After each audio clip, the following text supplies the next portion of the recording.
এ বিষয়ে আরও জানাতে ময়মনসিংহের আদালত প্রাঙ্গণ থেকে যুক্ত হচ্ছেন হারুনুর রশিদ। হারুন, জানাবেন আসামিদের আদালতে কখন তোলা হবে?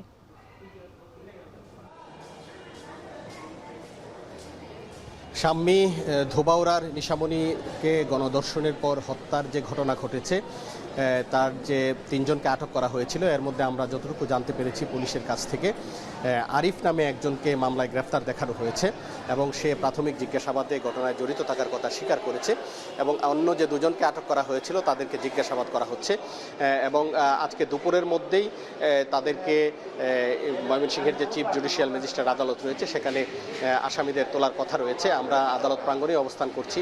আমরা যতটুকু জানতে পেরেছি কিছুক্ষণ আগে ধোবাউড়া থেকে আসামিদের নিয়ে পুলিশ রওনা হয়েছে বলে আমরা একটি সূত্রে জানতে পেরেছি এবং আমরা অপেক্ষা করছি যখন এই আসামিদেরকে আদালতে তোলা হবে তখন বিস্তারিত জানানো যাবে। আর একটি বিষয় জানিয়ে রাখছি যে এই নিশামণিকে ধর্ষণ এবং হত্যার ঘটনাস্থল পরিদর্শন করেছেন ময়মনসিংহের পুলিশ সুপার মোহাম্মদ কামরুল হাসান। তিনি ধোবাউড়া থানায় আসামিদের সাথে কথা বলেছেন এবং এই ভিকটিমের পরিবারের সদস্যদের সাথে কথা বলেছেন এবং স্থানীয়দের সাথে কথা বলে ঘটনাস্থল যে কংস নদী এবং ভিকটিমের যে বাড়ি সেইটি কিন্তু পরিদর্শন করেছেন এবং তিনি আশ্বাস দিয়েছেন স্বজনদের যে এই ঘটনায় যারা জড়িত তাদের সবাইকেই গ্রেপ্তার করা হবে, আইনের আওতায় নিয়ে আসা হবে এবং তাদেরকে সর্বোচ্চ শাস্তি নিশ্চিত করা হবে বলে তিনি জানিয়েছেন। এবং পরিবারের সদস্যরা কিন্তু দাবি করছেন যে রামিসা হত্যাকাণ্ডের ঘটনায় যেভাবে গুরুত্ব দিয়ে তাদের দ্রুত শাস্তি নিশ্চিত করা হয়েছে, এই নিশামণি হত্যা মামলায় এই গুরুত্ব দিয়ে রামিসা হত্যাকাণ্ডের মতো গুরুত্ব দিয়ে তার যেন বিচার করা হয় আসামিদের, সেই দাবি কিন্তু এলাকাবাসী স্বজন এবং সচেতন মানুষ করেছেন।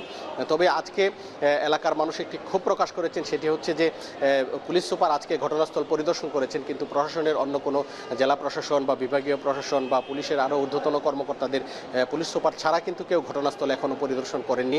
এ বিষয়ে তারা ক্ষোভ জানিয়েছেন এবং তারা যেটি বলেছেন যে কোনো মূল্যেই হোক নিশামণি হত্যাকাণ্ডের যারা জড়িত তাদের সবাইকে গ্রেফতার করতে হবে এবং তাদের দ্রুত বিচার নিশ্চিত করতে হবে। তো এই ছিল আমার কাছে ময়মনসিংহের আদালত চত্বর থেকে সর্বশেষ। ময়মনসিংহের শিশু ধর্ষণ মামলার বিস্তারিত জানাচ্ছিলেন হারুনুর রশিদ।